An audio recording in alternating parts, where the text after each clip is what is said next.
नमस्कार, मी निलेश कडव आपल्या निलेश कडव या यूट्यूब चॅनलमध्ये आपले स्वागत करतो.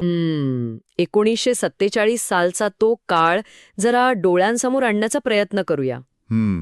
तो काळच तसा होता. हो ना, म्हणजे जेव्हा एखादा नवीन देश उभा राहतो तेव्हा आपल्याला काय वाटतं? नकाशे आखले गेले, सीमा निश्चित झाल्या, संसदेची भव्य इमारत उभी राहिली. की झाला देश तयार. अगदी असंच वाटतं, पण खरं तर सत्य याहून खूप भीषण होतं. भारताने इंग्रजांकडून केवळ सत्ता आणि काही भौगोलिक सीमा वारसात मिळवल्या नव्हत्या.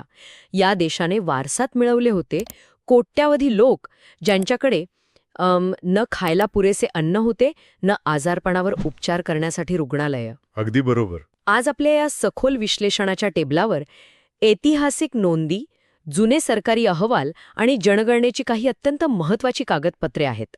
आज आपण या ऐतिहासिक संदर्भांचा ढीग उलगडणार आहोत. यातून आपण हे समजून घेणार आहोत की एका नवजात देशाने आपल्या नागरिकांना अक्षरशः जिवंत ठेवण्यासाठी आणि त्यांच्यासाठी एक कल्याणकारी राज्य बनण्यासाठी समाजाच्या तळागाळापर्यंत जाऊन कशी क्रांती घडवली. आणि हे खूप महत्वाचं आहे, कारण या कागदपत्रांमधून एक अतिशय स्पष्ट चित्र समोर येतं. तत्कालीन नेतृत्वासमोर असलेलं आव्हान केवळ प्रशासकीय नव्हतं बघा, तर ते अस्तित्वाचं होतं. म्हणजे राजकीय स्वातंत्र्य मिळालं म्हणजे गरिबी किंवा भूकबळी रातोरात संपत नाहीत. नक्कीच नाही. म्हणूनच भारतीय संविधानाने जगातील पहिला असा देश बनण्याचा मान मिळवला, जेणे कल्याणकारी राज्य, ज्याला आपण वेलफेअर स्टेट म्हणतो, हे स्थापन करण्याचं उद्दिष्ट चक्क संविधानात नमूद केलं. हो, आणि संविधानातील या तरतुदीनुसार सर्वांना रोजगार, आरोग्य सुविधा आणि शिक्षणाच्या समान संधी उपलब्ध करून देण्याची हमी देण्यात आली. अगदी. हे केवळ कागदावरचे आदर्श नव्हते बरं का, ती एक जगण्याची मूलभूत गरज होती. कारण त्या काळात समाजात आर्थिक, सामाजिक आणि शैक्षणिक विषमता इतकी खोलवर रुजलेली होती की हजारो वर्षांपासून उपेक्षित राहिलेल्या वर्गाला थेट प्रगतीच्या प्रवाहात आणल्याशिवाय देशाला भविष्यच नव्हतं. आणि या ऐतिहासिक अहवालांमधून हे प्रकर्षाने जाणवतं की या दिशेने उचललेली पावलं किती जाणीवपूर्वक होती. बघा, 14 जून 1964 रोजी शासनाने स्वतंत्र समाज कल्याण मंत्रालय स्थापन केले. पोषण, बालविकास आणि सामाजिक सुरक्षेला पहिल्यांदाच एका मंत्रालयाचा दर्जा मिळाला होता. होय. आणि जेव्हा आपण 1971च्या जनगणनेचे आकडे पाहतो तेव्हा या मंत्रालयाच्या कामाची दिशा का महत्वाची होती हे स्पष्ट होतं. त्या जनगणनेनुसार देशात तब्बल 22% लोक हे अनुसूचित जाती आणि जमातींचे होते. 22%. हा खूप मोठा आकडा आहे. खूपच मोठा आकडा आहे. आणि ही लोकसंख्या केवळ मोठी नव्हती, तर ती ऐतिहासिकदृष्ट्या मुख्य प्रवाहापासून पूर्णपणे तुटलेली होती.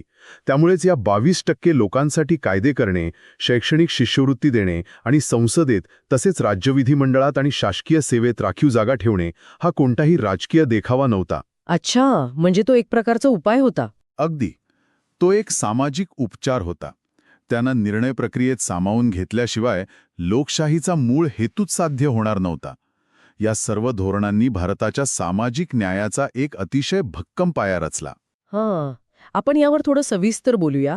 जेव्हा आपण सामाजिक न्यायाबद्दल बोलतो तेव्हा माणसाची सर्वात पहिली आणि प्राथमिक गरज ही आरोग्याची असते. हो, नक्कीच. जर माणूस जिवंतच राहिला नाही तर बाकीच्या हक्कांचा काय उपयोग, बरोबर? आणि इथेच आपल्या संदर्भांमधील वैद्यकीय क्षेत्रातील ऐतिहासिक नोंदी थक्क करणाऱ्या आहेत. शासनाने सार्वजनिक आरोग्य सुधारणे हे प्राथमिक कर्तव्य मानलं होतं. पण शासनाने केवळ एकाच पाश्चात्य वैद्यकीय पद्धतीवर म्हणजे ॲलोपॅथीवर अवलंबून न राहता युनानी, होमिओपॅथी, आयुर्वेद आणि निसर्गोपचार या सर्वांना मान्यता दिली. हो, मला असं वाटतंय की यामागे केवळ वैद्यकीय दृष्टिकोन नव्हता, तर एक व्यावहारिक अडचणीही असावी. एकदम बरोबर ओळखलत. ही एक खूप मोठी व्यावहारिक गरज होती. त्या काळात पूर्ण देशात आणि विशेषतः ग्रामीण भागात ॲलोपॅथीच्या डॉक्टरांची संख्या हातावर मोजणे इतकी होती. खेड्यांमध्ये तर डॉक्टर नसायचेच. म्हणूनच गावागावांत शेकडो वर्षांपासून ज्या पारंपरिक वैद्यकीय पद्धतींवर लोकांचा विश्वास होता, त्यांना कायदेशीर मान्यता देऊन लोकांपर्यंत किमान प्राथमिक उपचार पोहोचवणे आवश्यक होते. पण त्याचवेळी आधुनिक विज्ञानाच्या बाबतीतही भारत वेगाने पावले टाकत होता. बघा, 1962 सालची ती ऐतिहासिक घटना पहा. कोणती? तामिळनाडूमधील वेल्लोर येथील ख्रिश्चन मेडिकल कॉलेजच्या इस्पितळात. अच्छा, CMC वेल्लोर. हो, तिथे डॉक्टर N. गोपीनाथ यांच्या नेतृत्वाखाली भारतात पहिली ओपन हार्ट शस्त्रक्रिया यशस्वी करण्यात आली. बापरे. 1962 मध्ये हे खरोखरच अफाट आहे. आपल्याकडे अशा प्रकारची गुंतागुंतीची शस्त्रक्रिया यशस्वी होणे म्हणजे देशाच्या वैद्यकीय इतिहासातील एक खूप मोठा टप्पा होता. नक्कीच, कारण त्याआधी अशा उपचारांसाठी केवळ परदेशी जाण्याशिवाय दुसरा पर्यायच नसायचा आणि ते सामान्य भारतीयाला स्वप्नातही शक्य नव्हतं. हो ना. पण या सगळ्या अद्ययावत वैद्यकीय प्रगतीमध्ये आपल्या आजच्या संदर्भांमधील एक अशी गोष्ट आहे जी थेट इथल्या मातीशी आणि एका सामान्य शेतकऱ्याच्या जगण्याशी जोडलेली आहे. तुम्ही जयपूर फूटबद्दल बोलताय का? अगदी तेच. 1968 पूर्वी जर एखाद्या व्यक्तीला अपघात झाला आणि पाय गमवावा लागला तर त्याला काय करावं लागायचं? त्याला केवळ एका जागी बसून राहावं लागायचं. पण डॉक्टर प्रमोद सेठी आणि कुशल कारागीर रामचंद्र शर्मा यांनी मिळून कृत्रिम हात, पाय, नाक आणि कान तयार करण्याचं जे तंत्रज्ञान विकसित केले ते खऱ्या अर्थाने क्रांतिकारी होते. खरं तर या जयपूर फूटच्या निर्मितीमागील विज्ञान आणि विचार समजून घेणं खूप गरजेचं आहे. पाश्चात्य देशांमध्ये बनणारे कृत्रिम अवयव हे अतिशय कठीण प्लॅस्टिक किंवा फायबरचे असायचे. ते वापरण्यासाठी पायात बूट घालणं सक्तीचे असायचे. अच्छा, म्हणजे बूट असल्याशिवाय ते वापरता येत नव्हते. हो, आणि ते घालून तुम्ही फक्त सपाट किंवा पक्क्या रस्त्यांवरच चालू शकत होता. पण भारताची भौगोलिक आणि सामाजिक परिस्थिती पूर्णपणे वेगळी होती ना.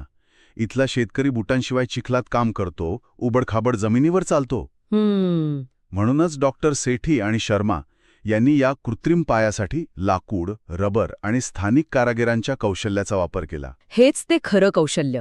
म्हणजे जयपूर फूट हे जणू भारतीय मातीशी जोडलेले कस्टम मेड तंत्रज्ञान होतं असं म्हणायला हरकत नाहीये. या कृत्रिम पायांचे फायदे वाचून खरंच आश्चर्य वाटतं. हो, काय काय फायदे होते त्याचे? पाय लावून अनवाणी चालणे, खडबडीत जमिनीवरून पळणे, सायकल चालवणे, शेतातील कामे करणे आणि अगदी झाडावर चढणे देखील शक्य झालं. क्या बात है. इतकंच नाही तर भारतीय सवयीप्रमाणे मांडी घालून जेवायला बसणे आणि ओल्या स्थितीत म्हणजे पाण्यात किंवा चिखलात काम करणे सहज शक्य झाले. यावर बूट घालण्याची अट नसल्याने तो मोठा खर्चही वाचला. विज्ञानाला स्थानिक संस्कृतीची जोड कशी असावी हे यातून सिद्ध होतं. आणि याचा सर्वात मोठा परिणाम आर्थिक स्तरावर झाला. बघा, एखादा व्यक्ती जेव्हा पाय गमावतो तेव्हा तो कुटुंबावर आर्थिक ओझे बनतो. पण तंत्रज्ञानाचे जे स्वदेशीकरण झाले त्यामुळे या दिव्यांगांना केवळ चालता आलं नाही तर ते पुन्हा शेतात राबू लागले. म्हणजे ते पुन्हा अर्थव्यवस्थेचा भाग बनले. अगदी. त्यांना समाजाच्या मुख्य प्रवाहात आणि अर्थव्यवस्थेत सन्मानाने पुन्हा जोडता आले. हे केवळ वैद्यकीय यश नव्हते तर तो हजारो कुटुंबांचा आर्थिक आणि मानसिक विजय होता. आणि या स्वदेशी विज्ञानाची गती पुढेही कायम राहिली. आपल्याकडील नोंदींनुसार 1971 पूर्वी भारतात मूत्रपिंड प्रत्यारोपण म्हणजेच किडनी ट्रान्सप्लांट करणे अजिबात शक्य नव्हते. हो, ते एक मोठं आव्हान होतं. पण 1971 मध्ये पुन्हा एकदा वेल्लोरच्या ख्रिश्चन मेडिकल कॉलेजमध्ये डॉक्टर जॉनी आणि डॉक्टर मोहन राव यांनी एका जिवंत व्यक्तीने दान केलेल्या मूत्रपिंडाचे यशस्वी प्रत्यारोपण केले. हा एक खूप मोठा टप्पा होता. खूप मोठे सामाजिक महत्त्व होते. अपत्यही नसण्यावरून अनेक दाम्पत्यांना, विशेषतः स्त्रियांना भयंकर सामाजिक बहिष्काराला सामोरे जावे लागायचे. या समस्येवर मात करण्यासाठी कोलकाता येथे डॉक्टर सुभाष मुखोपाध्याय यांच्या देखरेखीखाली टेस्ट्यूब बेबीचा प्रयोग यशस्वी झाला आणि दुर्गा या मुलीचा जन्म झाला. हा प्रयोग केवळ विज्ञानाचा चमत्कार नव्हता तर तो एका मोठ्या सामाजिक समस्येवरील उपाय होता.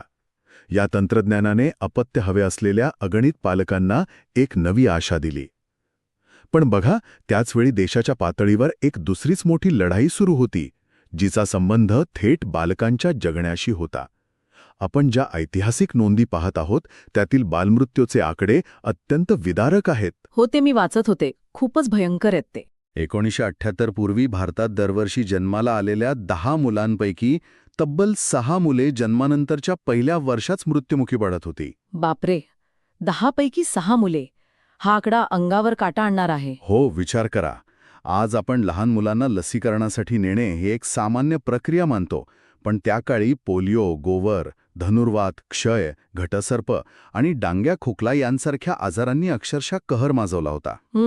यावर मात करण्यासाठीच शासनाने लसीकरणाचा व्यापक कार्यक्रम हाती घेतला आणि 1995 मध्ये सुरू झालेल्या पल्स पोलिओ मोहिमेने तर पोलिओला देशातून मुळासकट उखडून टाकण्यासाठी निर्णायक भूमिका बजावली. हो, हे सगळं वाचताना जाणवतं की शासनाने एखाद्या युद्धपातळीवर ही मोहीम राबवली होती. उत्तम आरोग्य सुविधा आणि लसीकरण मोहिमांमुळे मृत्यूदरात, विशेषतः बालमृत्यूदरात लक्षणीय घट झाली. पण आता इथून एक वेगळीच सामाजिक साखळी सुरू होते. होय, आणि या आरोग्यविषयक लढायांचा थेट परिणाम देशाच्या अर्थव्यवस्थेवर आणि सामाजिक रचनेवर झाला. इथे आपल्याला एका गोष्टीचा दुसऱ्या गोष्टीशी असलेला कार्यकारण भाव समजून घ्यायला हवा. लोक दीर्घकाळ जगू लागले, पण याचा अपरिहार्य परिणाम म्हणजे लोकसंख्येचा मोठा स्फोट झाला. आणि आता या वाढलेल्या लोकसंख्येला खायला अन्न आणि हाताला काम हवे होते. नक्कीच, गावाकडची शेती इतक्या लोकांचा भार पेलू शकत नव्हती. इथेच या संदर्भामधील पुढचा आणि अत्यंत रंजक अध्याय सुरू होतो. कमी झालेला मृत्यूदर आणि गावात रोजगाराची असलेली अनुपलब्धता यामुळे लोकांचे शहरांकडे मोठ्या प्रमाणावर स्थलांतर सुरू झाले. ज्याला आपण शहरीकरण म्हणतो. हो, शहरांमध्ये औद्योगिकरणामुळे व्यापार आणि रोजगाराच्या नवीन संधी निर्माण होत होत्या. या शहरीकरणामुळे आपली पारंपरिक समाजव्यवस्था मुळापासून हादरली. ग्रामीण भागातील अर्थव्यवस्था कशी चालत होती हे पाहिलं तर हा बदल लक्षात येतो. अगदी बरोबर. पारंपरिक गावे ही आर्थिकदृष्ट्या स्वयंपूर्ण होती.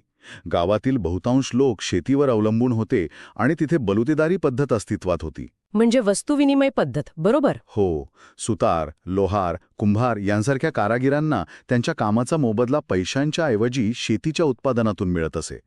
पण लोकसंख्या वाढल्यामुळे आणि पैशावर आधारित अर्थव्यवस्था विस्तारल्यामुळे ही बलुतेदारी पद्धत मोडकळी झाली. आणि ह्या आर्थिक बदलासोबतच समाजाचा ढाचाही बदलला.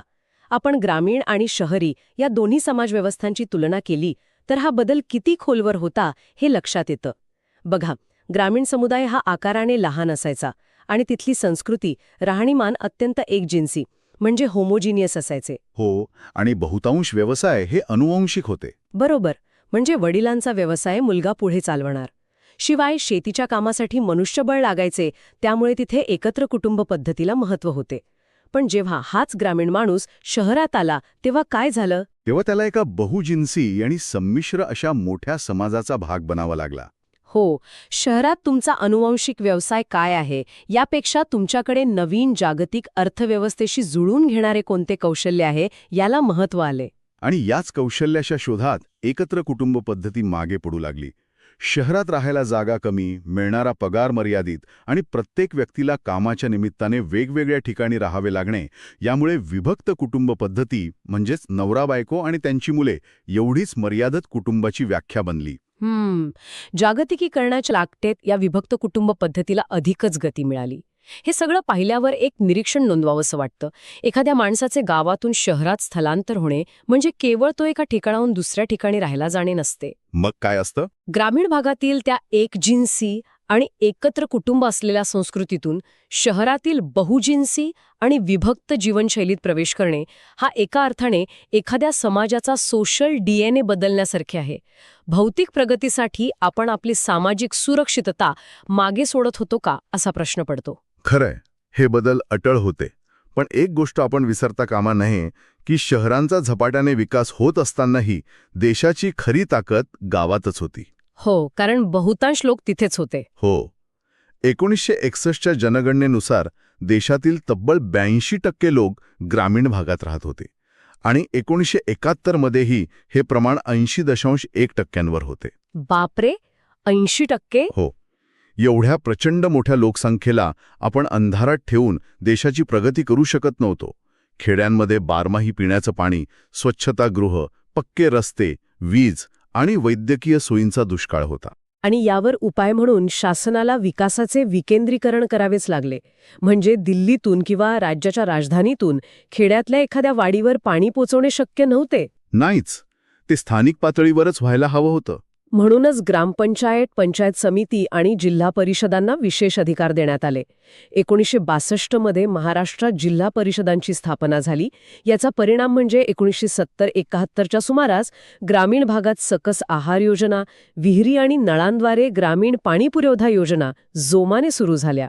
1971च्या अखेरीस 1677 छोट्या पाटबंधाऱ्यांची कामं पूर्ण झाली होती. पण मला वाटतं या सर्व पायाभूत सुविधांमध्ये खऱ्या अर्थाने क्रांती घडून आणणारा घटक कोणता असेल तर तो म्हणजे ग्रामीण विद्युतीकरण. हो, वीज.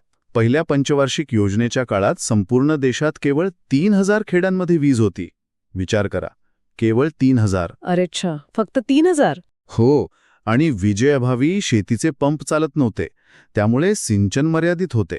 दूध, अंडी, फळे यांसारखे नाशवंत पदार्थ टिकून ठेवण्यासाठी कोणतीही सोय नव्हती. यावर मार्ग काढण्यासाठी 1969 मध्ये ग्रामीण विद्युतीकरण निगम स्थापन करण्यात आले. अच्छा. आणि याचे परिणाम इतके जबरदस्त होते की 1973 सालापर्यंत वीज पोचलेल्या खेड्यांचा आकडा 1,38,646 इतका प्रचंड वाढला. 1,38,000 हे आकडे खरोखरच चक्रावून टाकणारे आहेत. आज आपण खोलीत शिरताना नकळत बटन दाबतो आणि प्रकाश येतो. हे आपल्यासाठी अत्यंत गृहीत धरलेलं इन्फ्रास्ट्रक्चर आहे. पण जेव्हा आपण त्या काळाचा विचार करतो तेव्हा एखाद्या अंधाऱ्या खेड्यात वीज पोचणे म्हणजे केवळ तिथे प्रकाश येणे नव्हते, तर तो अक्षरशः वेळेचा विस्तार होता. वेळेचा विस्तार हा विचार खूपच वेगळा आणि महत्वाचा वाटतोय. हो ना. विचार करा, सूर्य मावळला की जा खेड्यांचे व्यवहार थांबायचे, तिथे वीज आल्यावर काय झाले असेल? एखाद्या विद्यार्थ्याला अभ्यासासाठी रात्रीचे वाढीव तास मिळणे किंवा एखाद्या शेतकऱ्याचे दूध दुसऱ्या दिवशीपर्यंत फ्रीजमध्ये न नाचता टिकून राहणे, या छोट्या वाटणाऱ्या गोष्टींनी देशाच्या अर्थव्यवस्थेचा वेग कितीतरी पटींनी वाढवला असेल. हे अगदी खरंय. आणि या विस्ताराच्या कल्पनेला आणखी एका गोष्टीने गती दिली आणि ती म्हणजे शिक्षणाचे विकेंद्रीकरण.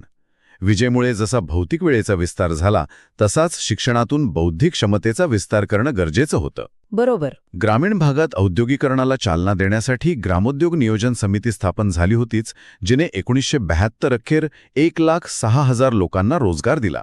पण शेतीला आधुनिक विज्ञानाची जोड देण्यासाठी कोठारी आयोगाच्या शिफारशी खूप महत्वाच्या ठरल्या. कृषी विद्यापीठांच्या संदर्भात ना? हो.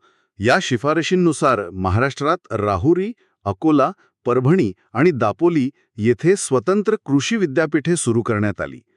शेती हा आता केवळ पारंपरिक व्यवसाय राहू नये, तर तो एक आधुनिक उद्योग बनावा, हा यामागचा हेतू होता. आणि केवळ शेतीच नाही, तर तिथल्या बुद्धिमान मुलांसाठीही विशेष प्रयत्न झाले. ग्रामीण भागातील अत्यंत हुशार विद्यार्थ्यांसाठी सातारा, औरंगाबाद, नाशिक आणि चिखलदरा येथे वसतिगृहयुक्त असलेल्या विद्यानिकेतन शाळा काढल्या गेल्या. हो, हे फार मोठे प्रयत्न होते. याच काळात महाराष्ट्राने राबवलेल्या साक्षरता मोहिमेची इतकी प्रभावी अंमलबजावणी झाली की 1972 मध्ये या मोहिमेला युनेस्कोचे आंतरराष्ट्रीय पारितोषिक मिळालं. बघा, या सर्व गोष्टी कशा एकमेकांमध्ये गुंतलेल्या आहेत. आरोग्यापासून सुरू झालेला प्रवास मृत्यूदर कमी करण्यात यशस्वी ठरला, ज्यातून लोकसंख्या वाढली. वाढलेल्या लोकसंख्येला सामावून घेण्यासाठी शहरांची वाढ झाली आणि उरलेल्या ग्रामीण भागाला ताकद देण्यासाठी वीज, पाणी आणि कृषी विद्यापीठांसारख्या संस्थांची उभारणी झाली. हे सगळं एका विशाल यंत्रणेसारखं काम करत होतं. नक्कीच. आजच्या या सखोल चर्चेतून आपण या संपूर्ण साखळीचा एक अत्यंत अचूक वेध घेतला आहे. एका नवजात लोकशाहीने समाजातील तळागाळातील घटकांपर्यंत पोहोचण्यासाठी केलेले हे प्रयत्न थक्क करणारे आहेत. मग तो जयपूर फूट लावून पुन्हा चिखलात उभा राहिलेला शेतकरी असो, टेस्ट्यूब बेबीच्या तंत्रज्ञानाने सामाजिक बहिष्काराच्या छायेतून बाहेर आलेले दाम्पत्य असो, किंवा विजेच्या दिव्याखाली रात्रीचा अभ्यास करून पुढे आलेला एखादा गरीब विद्यार्थी असो. अगदी बरोबर. भूतकाळातील या संघर्षाची जाणीव आपल्याला आज उपलब्ध असलेल्या सुविधांचं खरं मोल समजायला मदत करते. चा पाया अशा अनेक ऐतिहासिक धोरणांमध्ये रचला गेला होता. पण श्रोते हो, जाता जाता एका अत्यंत रंजक आणि विचार करायला लावणाऱ्या मुद्द्यावर आपण थांबूया. कोणता मुद्दा? आपण पाहिलं की 1970च्या दशकात प्रगतीसाठी आणि रोजगारासाठी खेड्यातून शहराकडे जाणे आणि विभक्त कुटुंब पद्धती स्वीकारणे ही जगण्याची सक्ती बनली होती. पण आजच्या वर्क फ्रॉम होम आणि डिजिटल कनेक्टिव्हिटीच्या युगात आपण पुन्हा एकदा शहरांची गर्दी सोडून शांततेच्या शोधात खेड्यांकडे वळत आहोत का?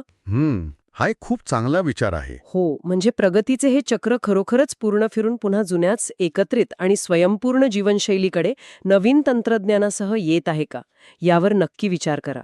पुढील सखोल चर्चेत अशाच एका माहितीपूर्ण विषयासोबत आपण पुन्हा भेटूया. तोपर्यंत हा विचार नक्की मनात राहू द्या. नमस्कार. व्हिडिओ आवडल्यास आपल्या निलेश कडव या यूट्यूब चॅनलला लाईक आणि सबस्क्राईब करायला विसरू नका.